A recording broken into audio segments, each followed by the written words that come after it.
The symbol of the dragon takes on completely different forms in Eastern and Western cultures. In the East, it is an auspicious mythical creature between heaven and earth. In the West, it is the embodiment of apocalyptic disaster. For one side, it is a demon that must be slain by a hero's sword. For the other, it is a spiritual totem worshipped by a nation for thousands of years. They share the same name, but their destinies are worlds apart. China's Loong, a transliteration of the Chinese word Loong, and the Western dragon may look similar at first glance, but because of their different cultural roots, they have led to centuries of misunderstanding. The Chinese Loong has never been the Western dragon.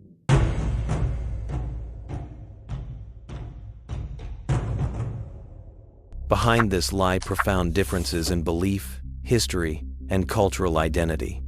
Let's set aside culture for a moment and simply compare their forms. The Eastern Loong is a crystallization of philosophy and art. As early as the Song dynasty, the scholar Luo Yuan described it in Area Yi. The Loong has horns like a deer, a head like a camel, eyes like a rabbit, a neck like a snake, a belly like a giant clam, scales like a fish, claws like an eagle, paws like a tiger, and ears like an ox. It has no wings, yet it can fly riding the wind, commanding the clouds. Its form is graceful yet dignified, symbolizing a divinity that transcends the laws of nature. The Western dragon, however, resembles a demonized reptile, covered in scales, sprouting bat-like wings, and emphasizing destruction and oppression. One represents a worldview of harmony between man and nature.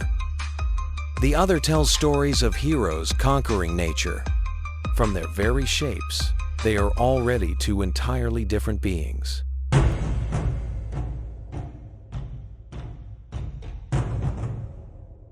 So why such a vast difference? The answer lies in the origins of civilization. Chinese civilization grew from agriculture. What people cared about most was good harvests and stable rivers. Thus, the Loong was entrusted with the power to summon wind and rain and control water.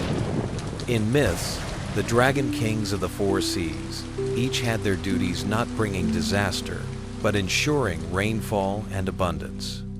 This is reflected in classics like Journey to the West and The Legend of Nasia.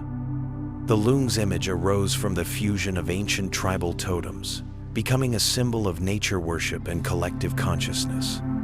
It was never seen as a terrifying monster, but as a divine beast that connects heaven and earth, blessing humankind tied closely to goodness, order, and the continuation of life.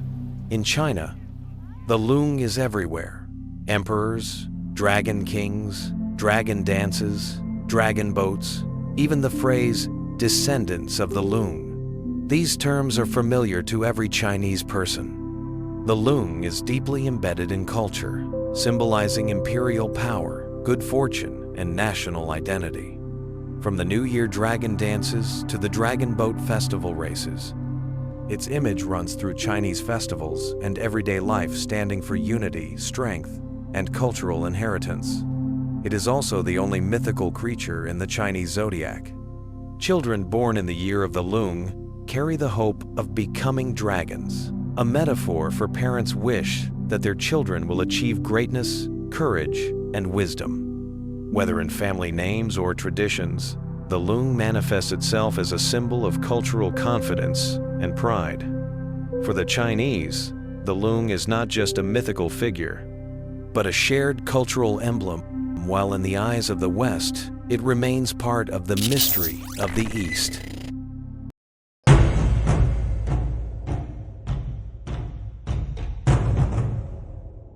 By contrast, the Western dragon is bound to fear and the unknown. In medieval Europe, plagued by disease, war, and disaster, people projected these calamities, raging plagues, consuming fires, sudden floods, onto a monster, the dragon.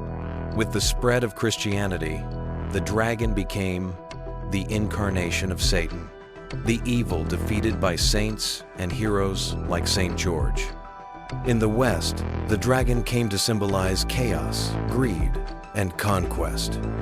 To slay, it became a symbol of personal heroism and civilization triumphing over barbarism. Looking back, misunderstandings often arise from distance.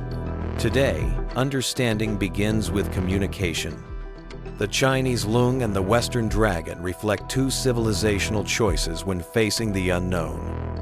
One seeks harmony and balance. The other exalts conquest and transcendence. Neither is superior. They are simply different outcomes born from different soils.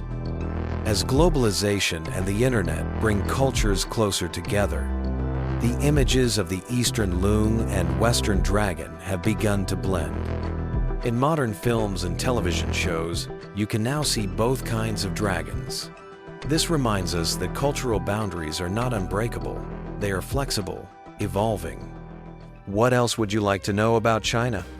Drop your thoughts in the comments, and I'll answer them from a Chinese perspective. Don't forget to like this video and subscribe to the channel for more. See you next time.